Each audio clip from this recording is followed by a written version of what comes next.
Unajua Halima, mimi nimekuita, kuna jambo kidogo nataka kuzungumza na wewe. So tumekuwa na mahusiano kwa muda mrefu sana, lakini mpaka sasa hivi sijui nini hatima yetu. Hatima? Hivi? Tutaishi hivi mpaka lini? Unajua mapenzi yetu yamekuwa ya kujiiba. Unataka kusemaje? Mimi nahitaji sana ukaribu wako, nahitaji zaidi ya ukaribu kutoka kwako. Kuna wakati mimi natoka kazini, nafika nyumbani na kuwa mpweke sana, lakini kama ningekuwa narudi na kukuta nyumbani, ningekuwa napata faraja yako au hata tabasamu. Unataka tufanyaje sasa?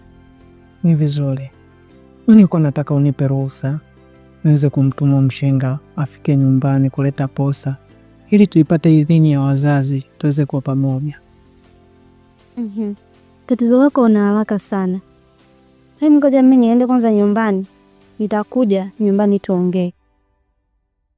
Sawa, hakuna tatizo. Okay, bye.